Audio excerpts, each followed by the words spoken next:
नमस्कार साथियों, स्वागत है आप सभी का आपके अपने YouTube चैनल अनेरे सक्सेस में। तो भाई एक सीरीज हम और स्टार्ट कर रहे हैं जो कि डेली बेसिस पे हम 25 क्वेश्चंस आप लेकर आया करेंगे जीएस के भी। ठीक है, जिसपे हमने काम करना स्टार्ट कर दिया है, जिसमें आपको भी एसएससी के प्रीवियस ईयर के क्वेश्चन, दिल्ली पुलिस के, यूपीएससी के और रेलवे के मिक्स क्वेश्चन हम लेकर आएंगे। तो ये जो क्वेश्चंस लेकर आए हम जीएस के मिक्स क्वेश्चन की प्रैक्टिस है भाई। इसमें आपको जीएस के सभी प्रकार के क्वेश्चन मिलेंगे, लाइक हिस्ट्री के भी मिलेंगे, आपको पॉलिटी के भी मिलेंगे, ज्योग्राफी के भी हमने क्वेश्चन डाले हैं, कंप्यूटर सेक्शन के भी डाले हैं हमने, फिजिक्स के डाले हैं, केमिस्ट्री के भी डाले हैं, बायोलॉजी के भी डाले हैं।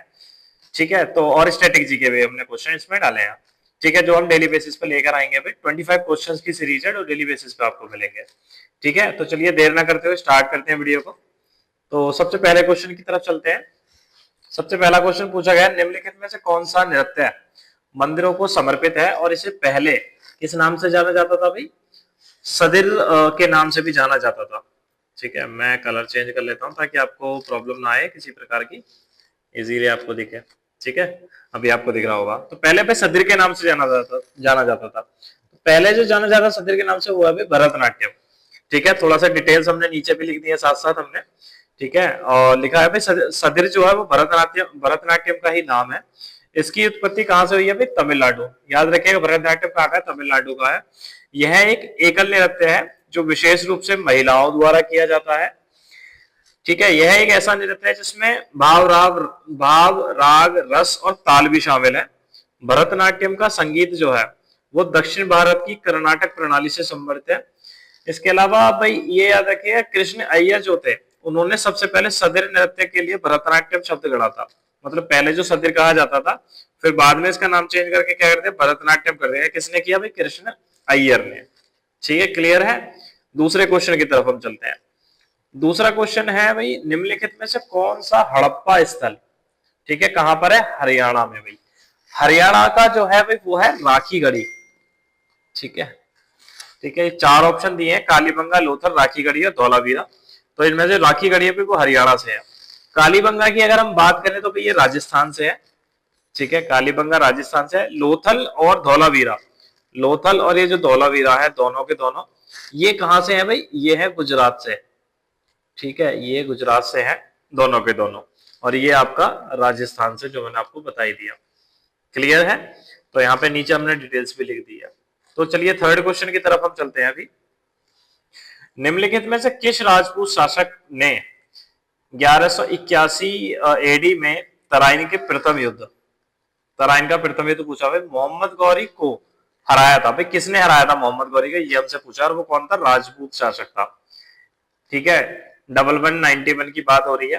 तो ऑप्शन में दिए गए हैं राणा कुंभा, मालदेव राठौर, पृथ्वीराज चौहान और बप्पा रावल। तो भाई जिसने हराया था उसका नाम था भाई पृथ्वीराज चौहान। प्रथम युद्ध पूछा है, याद रखिएगा। पृथ्वीराज चौहान और मोहम्मद गौरी के बीच युद्ध हुआ था 1191 में, जिसको तराइन का प्रथम युद्ध कहते हैं। और राजपूत शासक था भाई पृथ्वीराज चौहान, जिसने हराया था। तो यहाँ पे डिटेल्स की बात करें तो तराइन का प्रथम युद्ध पृथ्वीराज चौहान ने मोहम्मद गौरी को पराजित किया। ये सेकंड ऑप्शन भी हमने डाल दिया है। तराइन का जो द्वितीय युद्ध था, जो एक साल बाद हो गया था 1192 में, उस समय पे मोहम्मद गौरी ने पृथ्वीराज को हरा दिया था और उसको उसने बंदी बना लिया था और बाद में पृथ्वीराज चौहान को मार दिया था। ठीक है, तो ये याद रखिएगा थोड़ी सी इसकी हिस्ट्री। चलिए नेक्स्ट पार्ट की तरफ चलते हैं। नेक्स्ट क्वेश्चन होगा हमारा चौथा क्वेश्चन। ठीक है, क्वेश्चन पूछा गया है भी, किसने 1 नवंबर 1858 को घोषणा की कि भारत एक राज्य सचिव के माध्यम से ब्रिटिश सम्राट द्वारा और उसके नाम पर शासित होगा?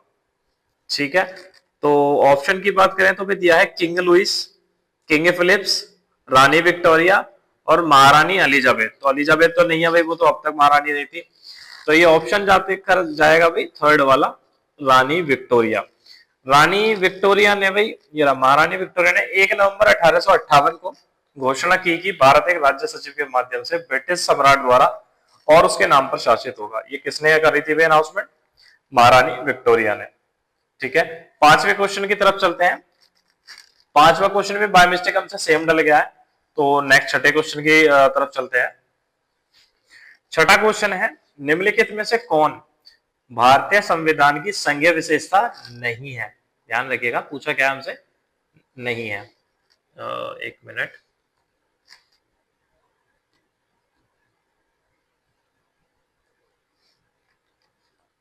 ठीक है, ये थोड़ी सी प्रॉब्लम हो गई थी। तो निम्नलिखित में से कौन भारतीय संविधान की संघीय विशेषता नहीं पूछा है हमसे भाई। ठीक है, तो ये जो अखिल भारतीय सेवाएं हैं भाई, अखिल भारतीय सेवाएं, ये संघीय विशेषताओं में नहीं आती। बाकी आपको पता ही है भाई, दोहरी सरकार संघीय विशेषता का पार्ट है, शक्तियों का विभाजन ये भी संघीय विशेषता का पार्ट है, और लिखित संविधान ये भी संघीय विशेषता का भाग है। तो संघीय संविधान की संघीय विशेषताओं की अगर हम बात करें तो भी क्या क्या है, शक्तियों का विभाजन, ठीक है, संविधान की सर्वोच्चता, लिखित संविधान, कठोर संविधान, न्यायपालिका और द्विसदनीय विधानमंडल, ये सभी क्या है, संघीय विशेषताएं हैं। ठीक है, अभी हम चलते हैं 7वें क्वेश्चन की तरफ। 7वां क्वेश्चन जो दिया है भाई, वो दिया है निम्नलिखित में से स्थलीय ग्रह की पहचान कीजिए। भाई सबसे पहले इसमें पहले ऑप्शन की बात कर लेते हैं। फर्स्ट नंबर पर भाई अरुण, जिसको यूरेनस भी कहते हैं, second is Brihaspati, third is Budh, और चौथा है वरुण नेपच्यून। तो इसको आंसर करने से पहले हम बात कर लेते हैं स्थलीय ग्रह। सबसे पहले दो प्रकार के ग्रह होते हैं, एक होता है स्थलीय ग्रह जिसको इंग्लिश में हम रॉकी प्लैनेट्स भी कहते हैं। ठीक है, स्थलीय कह लो या चट्टानी ग्रह कह लो, तो रॉकी प्लैनेट्स होते हैं ये। ठीक है, यहाँ मैंने पॉइंट लिखा हुआ है। दूसरे होते हैं जोवियन आपके प्लैनेट्स, ठीक है, जिन्हें हम जोवियन ग्रह हिंदी में भी कहते हैं, सेम ही है, जोवियन प्लैनेट्स। ठीक है, तो भाई ये चार चार हैं दोनों, कौन कौन से हैं। सबसे पहले बात कर लेते हैं रॉकी प्लैनेट्स की। रॉकी प्लैनेट्स जो होते हैं भाई, वो उसमें कौन कौन से आते हैं, पृथ्वी, मंगल, बुध और शुक्र। ये क्या है भाई, स्थलीय या चट्टानी ग्रह, जिसको रॉकी प्लैनेट्स कह देते हैं। अगर हम बात करें भाई जोवियन ग्रह, जोवियन ग्रह में कौन कौन से आते हैं, नेपच्यून, यूरेनस, शनि और बृहस्पति। ठीक है, बृहस्पति यूरेनस भी दिया है तो ये नहीं होगा। ठीक है, यूरेनस दिया है, ये भी नहीं होगा। बृहस्पति भी जोवियन ग्रह है, ये भी नहीं होगा। और वरुण यानी कि नेपच्यून, ये क्या है, ये भी नहीं होगा, क्योंकि ये भी क्या है, आपका जोवियन ग्रह है। तो ऑप्शन होता है हमारा बुध, ये हमारा आंसर है भाई।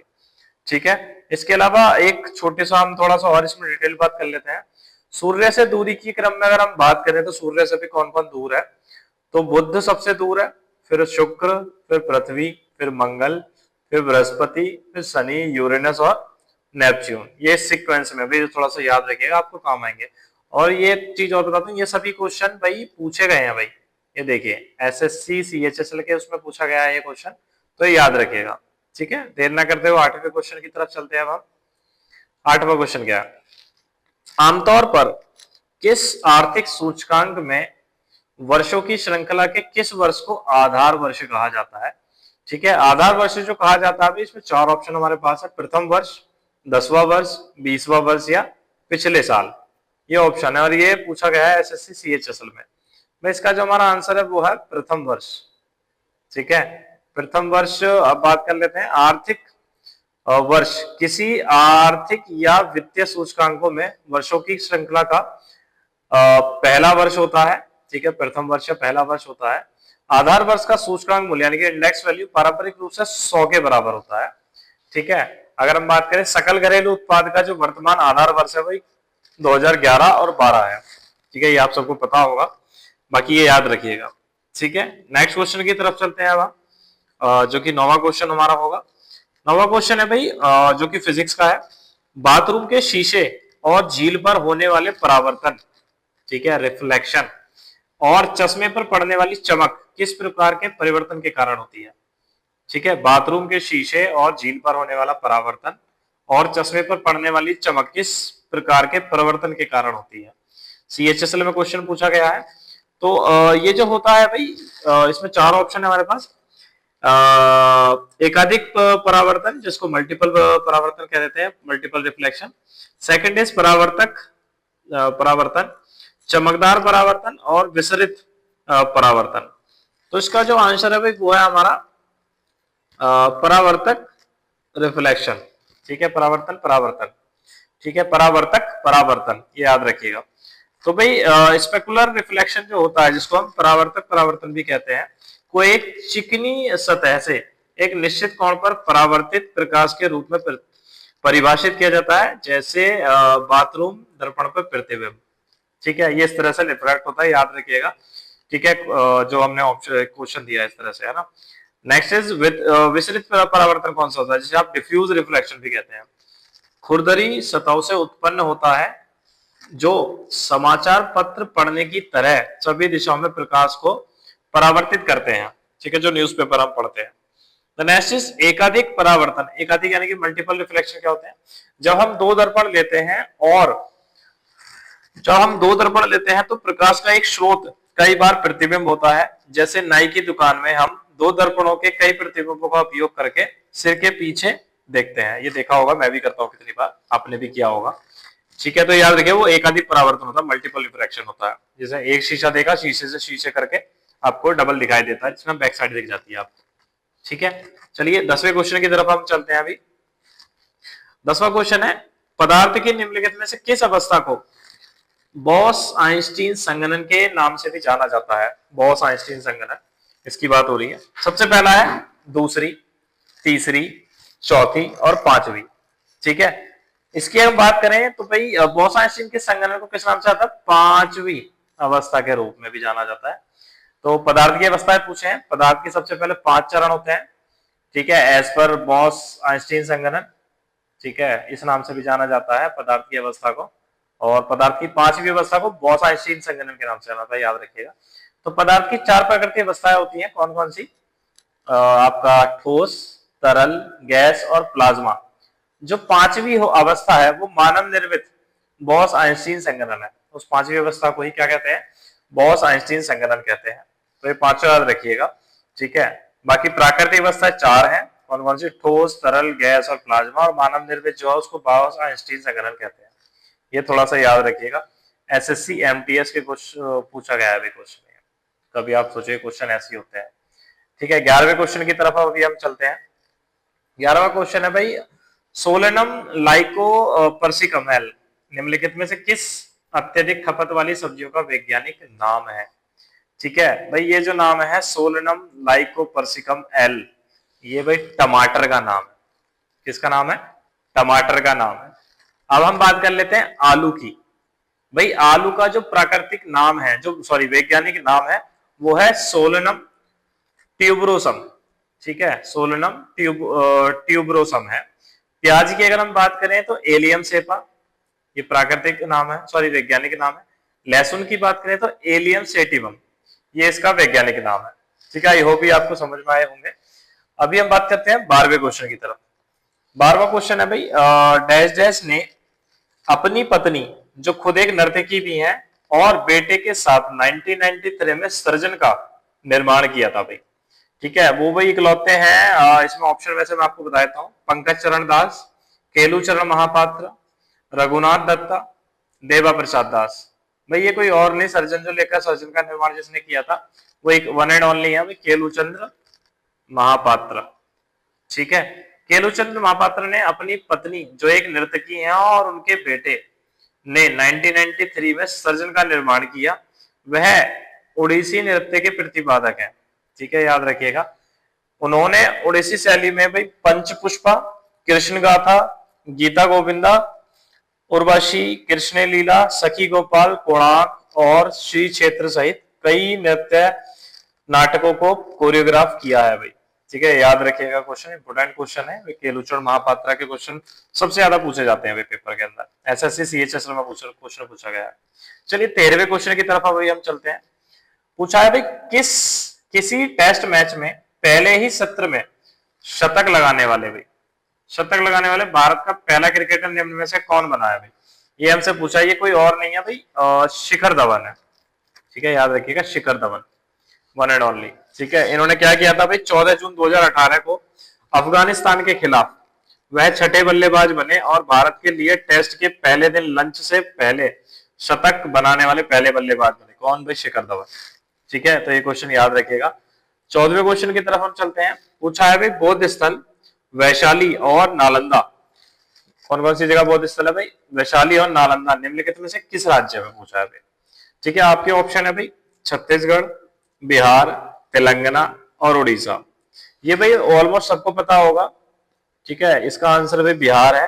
ठीक है, वैशाली और नालंदा बिहार में स्थित है, सभी को पता होगा। नहीं पता तो इसको रिवाइज कर लीजिएगा, ये क्वेश्चन पूछा जाता है एसएससी सीएचएसएल में, क्वेश्चन पूछा गया है। ठीक है, 15वें क्वेश्चन की तरफ अभी हम चलते हैं। 15वां क्वेश्चन है भाई, कंप्यूटर का लेकर हम आए हैं। तीसरी पीढ़ी के कंप्यूटर कौन सी तकनीक का उपयोग करते हैं। ठीक है, पहला है एकीकृत सर्किट, जिसे हम इंग्लिश में इंटीग्रेटेड चिप कहते हैं। Second is transistor, third is micro processor और फोर्थ इज वैक्यूम ट्यूब। में तीसरी पीढ़ी में एकीकृत सर्किट, जिसको हम क्या कहते हैं, इंटीग्रेटेड चिप कहते हैं, इसका प्रयोग किया गया था तीसरी पीढ़ी में। अब पीढ़ियों की अगर बात होती है तो पहली पीढ़ी की बात कर लेते हैं। पहली पीढ़ी के कंप्यूटर में भी वैक्यूम ट्यूब होता था। दूसरी पीढ़ी के कंप्यूटर में भी ट्रांजिस्टर का यूज किया गया। तीसरी पीढ़ी के कंप्यूटर, जिसका भी हमने डिस्कशन किया, एकीकृत सर्किट यानी कि इंटीग्रेटेड चिप का प्रयोग किया गया था। और चौथी पीढ़ी के जो कंप्यूटर थे भाई, उसमें VLSI यानी कि माइक्रो प्रोसेसर का यूज किया गया था भाई। तो ये चारों याद रखिएगा, पीढ़ी पूछ लेता है कभी, कोई सी भी पूछ लेता है, तो ये चारों याद रखिएगा। ठीक है, 16वें क्वेश्चन की अगर हम बात कर लेते हैं। 16वां क्वेश्चन है भाई, यह माना जाता है कि भगवान शिव ने डैश डैश का रूप लिया था तथा दक्षिण भारत में मीनाक्षी मंदिर के स्थल पर पार्वती से शादी की थी। ठीक है, पहला ऑप्शन है आपका Pashupati, second is Harihara, third is Nataraj और चौथा इज सुंदरेश्वरम। सुंदेश्वर का रूप लिया था भाई किसने, भगवान शिव ने, और दक्षिण भारत में जो मीनाक्षी मंदिर है उसमें पार्वती से शादी करने के लिए। ठीक है, थोड़ा सा डिटेल में बात कर लेते हैं। मीनाक्षी मंदिर पार्वती का एक रूप और उनके पति सुंदेश्वरम शिव का एक रूप को समर्पित है। मान्यता यह है कि मंदिर का स्थान वह स्थान है जहां भगवान शिव ने सुंदेश्वरम का रूप धारण किया और पार्वती मीनाक्षी से शादी की थी भाई। ठीक है, 17वें क्वेश्चन की बात कर लेते हैं अब। 17वां क्वेश्चन कहता है निम्नलिखित में से कौन सा फिल्म 1962 यानी कि 1962 के भारत चीन युद्ध की पृष्ठभूमि पर आधारित है या स्थापित है। ठीक है, पहला ऑप्शन है हजारों ख्वाहिशें ऐसी, सेकंड इज हकीकत, थर्ड इज रोजा और चौथा है आपका आक्रोश। तो भाई 1962 में जो भारत चीन युद्ध हुआ था उसके ऊपर एक फिल्म बनी थी जिसका नाम है हकीकत। ठीक है, हकीकत 1964 चेतन आनंद द्वारा निर्देशित एक हिंदी युद्ध फिल्म है जिसे 1962 के भारत चीन युद्ध पर आधारित है ये पिक्चर। ठीक है, हकीकत नाम है इसका, याद रखिएगा। सीपीओ के क्वेश्चन में, सीपीओ के एग्जाम में क्वेश्चन पूछा गया है। 18वें क्वेश्चन की बात कर लेते हैं हम। प्लासी की लड़ाई के बाद बंगाल का नवाब किसे बनाया गया था। किसकी भाई, प्लासी की लड़ाई के बाद बंगाल का नवाब किसको बनाया गया था। भाई ये अब चार ऑप्शन है भाई, पहला है Mir Jafar, second is Alivardi Khan, third is Sirajuddaulah और चौथा है आपका मीर कासिम। तो भाई ये नवाब जो बनाया गया था ये मीर जाफर को बनाया गया था। प्लासी के बाद मीर जाफर को बंगाल का नवाब बनाया गया। वह सिराजुद्दौला की सेना में सेनापति था। ठीक है, उसने प्लासी के में सिराजुद्दौला को धोखा दिया था और बंगाल का नवाब बन गया। ठीक है, चलो 19वें क्वेश्चन की तरफ चल लेते हैं हम। 1915 के किस महीने में, महीना पूछा भाई याद रखिएगा, 1915 के किस महीने में महात्मा गांधी नस्लवादी शासन के विरुद्ध अपने सफल आंदोलन के बाद अनंत भारत लौटे थे। सीपीओ का क्वेश्चन में पूछा गया है। तो ये डेट आपको याद होगी, प्रवासी दिवस भी शायद उसके दिन मनाया जाता है, जो कि महीना है जनवरी का। तो 9 जनवरी 1915 को महात्मा गांधी जी अपनी पत्नी कस्तूरबा के साथ भारत लौटे थे। इस दिन को प्रवासी भारतीय दिवस के रूप में भी मनाया जाता है। तो ये महीना था जनवरी का भी। सीपीओ में पूछा गया है क्वेश्चन, याद रखिएगा। कई बार मैंने और भी पेपरों में देखा है क्वेश्चन, बाकी लास्ट सीपीओ में पूछा गया है तो इसको याद रखिएगा। ठीक है, 20वें क्वेश्चन की तरफ हम चल लेते हैं भैया। निम्नलिखित में से किसने ईस्ट इंडिया एसोसिएशन संगठन की स्थापना की। ईस्ट इंडिया एसोसिएशन, ठीक है, इसकी पूछा है भाई किसने की थी भाई। सबसे पहला ऑप्शन है Gopal Krishna Gokhale, second is George Yule है ये, थर्ड इज उमेश चंद्र बनर्जी और चौथा है आपका दादा भाई नौरोजी। तो भाई ईस्ट इंडिया एसोसिएशन की स्थापना दादा भाई नौरोजी ने 1865 में ईस्ट इंडिया एसोसिएशन संगठन की स्थापना की। दादा भाई नौरोजी को भारत का भी क्या कहा जाता है, ग्रैंड ओल्ड मैन, और भारत के अनौपचारिक राजदूत के रूप में भी जाना जाता है। उनके प्रसिद्ध पुस्तकों में एक पुस्तक है कौन सी, poverty and unbritish rule in India. बहुत फेमस बुक है भाई, ये याद रखिएगा। ये बुक डायरेक्टली कई बार पूछी गई है। ठीक है, या तो बुक पूछ लेगा भाई दादा भाई नौरोजी की में से कौन सी बुक है, या फिर बुक को देकर क्वेश्चन में पूछ लेगा भाई ये किसके द्वारा लिखी गई है। ठीक है, प्रसिद्ध बुक है बहुत ज्यादा, poverty and unbritish rule in India. ठीक है, कौन है भाई ये, दादा भाई नौरोजी। 21वें क्वेश्चन की तरफ हम चल लेते हैं। 21वां क्वेश्चन है, भारत के संविधान के किस संशोधन ने गोवा, दमन और दीव को संविधान की पहली अनुसूची में संशोधन करके भारत के 8वें केंद्र शासित प्रदेश के रूप में शामिल किया। किसको भाई? गोवा, दमन और दीव को पहली अनुसूची में संशोधन हुआ था, ये याद रखिएगा। कौन सा संविधान संशोधन था वो? 12वां। ठीक है, ऑप्शन है 13वां, 10वां, 12वां और 19वां। इसका ऑप्शन है भाई 12वां। तो 12वें संविधान अधिनियम ये कब हुआ था भाई? ये भी याद रखिएगा, 1962 में। 1962 ने गोवा, दमन और दीव को संविधान की पहली अनुसूची में संशोधन करके भारत के 8वें केंद्र शासित प्रदेश के रूप में भाई शामिल किया था। ठीक है, याद रखिएगा इसको। 22वें क्वेश्चन की तरफ हम चल देते हैं। 22वां क्वेश्चन है आपका भाई, भारत के मुख्य न्यायाधीश की नियुक्ति करता कौन है? ठीक है, पहला ऑप्शन है सर्वोच्च न्यायालय और उच्च न्यायालय के वरिष्ठ न्यायाधीशों के परामर्श से भारत के राष्ट्रपति। सेकंड ऑप्शन इज सर्वोच्च न्यायालय के वरिष्ठ न्यायाधीशों के परामर्श से भारत के राष्ट्रपति। थर्ड है आपका भारत के राष्ट्रपति। फोर्थ है आपका सर्वोच्च न्यायालय तथा उच्च न्यायालय के न्यायाधीश। भाई इसका ऑप्शन बी है। ठीक है, जब मुख्य न्यायाधीश की नियुक्ति करी जाती है तो जो सर्वोच्च न्यायालय के जो वरिष्ठ अधिकारी होते हैं, वरिष्ठ न्यायाधीश होते हैं, उनके डिस्कशन से, उनकी सलाह मशवरा से कौन करता है उनको नियुक्त? भारत का राष्ट्रपति। इस वाले ऑप्शन को, बी वाले को, सी वाले को हमेशा कंफ्यूजन में दिया जाता है, याद रखिएगा। भारत का राष्ट्रपति ही करता है, लेकिन परामर्श से करता है किसके? सर्वोच्च न्यायालय के जो वरिष्ठ अधिकारी होते हैं, वरिष्ठ न्यायाधीश होते हैं, उनके परामर्श से करता है, याद रखिएगा। ठीक है, कई बार क्वेश्चन कंफ्यूजन में दिया जाता है तो बंदे कंफ्यूज हो जाते हैं और इसको क्वेश्चन को गलत कर लेते हैं।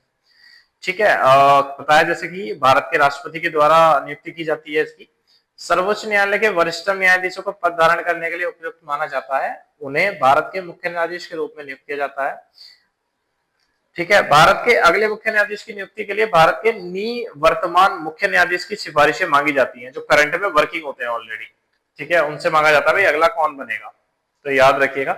23वें क्वेश्चन की तरफ हम चल लेते हैं। 23वां क्वेश्चन है भाई, निम्नलिखित में से कौन सा भूटान का, कहां का? भूटान का सबसे ऊंचा पर्वत है? एसएससी एमटीएस में क्वेश्चन पूछा गया है।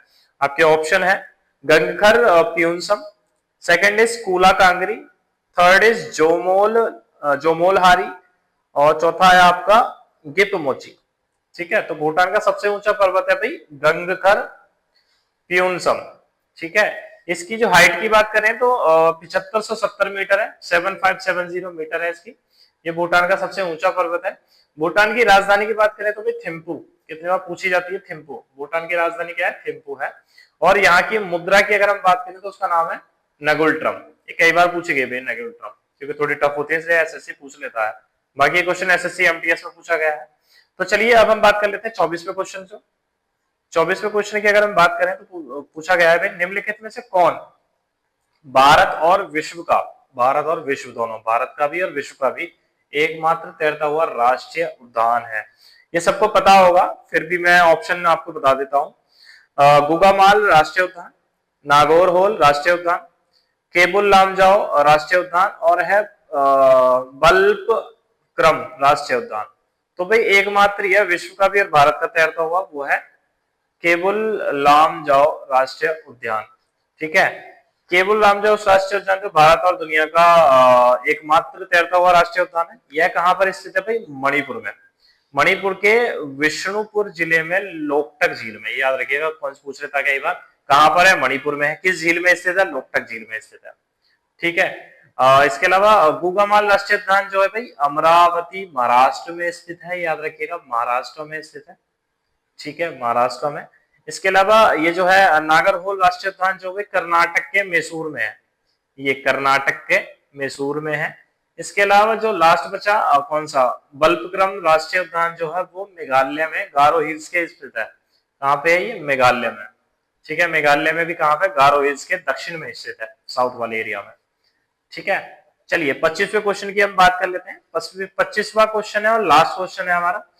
दिया है भाई, भूकंप या विस्फोट जैसे आवेश से उत्पन्न प्रत्यास्थ तरंगे क्या कहलाती हैं? ये पूछा है हमसे। भूकंप या विस्फोट से जो आवेशित होती है उनको पूछा है हमसे, वो तरंगे क्या कहलाती हैं?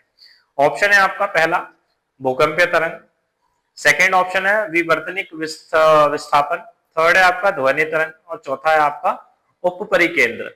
तो भाई ये भूकंप और विस्फोट से जो आती हैं लहरें, उनका नाम है भाई भूकंपीय लहरें। ठीक है, सीजीएल में पूछा गया क्वेश्चन है हमारा। ठीक है। और इसकी बात कर लेते हैं थोड़ी सी डिटेल की। भूकंप या विस्फोट जैसे आवेश से भूकंपीय तरंग उत्पन्न होती है, जो कि ध्वनि तरंग से कौन सी उत्पन्न होती है, तरंगीय यांत्रिक तरंग उत्पन्न होती है, जो उस कणों के जो उस माध्यम के कणों के आगे और पीछे कंपन से उत्पन्न होती है, जिसे ध्वनि तरंग भी कहते हैं। ठीक है, तो ये क्वेश्चन आई होप आपको पसंद आए होंगे। अगर पसंद आए हैं तो फिर वीडियो को लाइक जरूर कीजिएगा। बाकी आपने वीडियो पूरी देखी उसके लिए भी थैंक्स फॉर वॉचिंग। बाकी वीडियो आपको पसंद आई है तो लाइक जरूर कीजिएगा, अपने दोस्तों के साथ शेयर जरूर कीजिएगा, और डेफिनेटली वीडियो आपको पसंद आई होगी। अगर नहीं आई तो एक बार दोबारा रिपीट कर लीजिएगा, आई होप सो आपको पसंद आएगी। तो वीडियो चैनल को सब्सक्राइब जरूर कर लीजिएगा। चैनल का नाम आपको पता ही है, चैनल का नाम है अनेरेस सक्सेस। अपने दोस्तों के साथ भी इसको शेयर कीजिएगा। बाकी मेरा नाम सुमित है, मैं करंटली चंडीगढ़ पुलिस में वर्किंग हूँ, तो थोड़ा सपोर्ट कीजिएगा ताकि आपको और अच्छी अच्छी वीडियो इस तरह से आती रहे। ठीक है, ठीक है, अलविदा लेते हैं। Thank you so much, bye bye, take care, all the very best.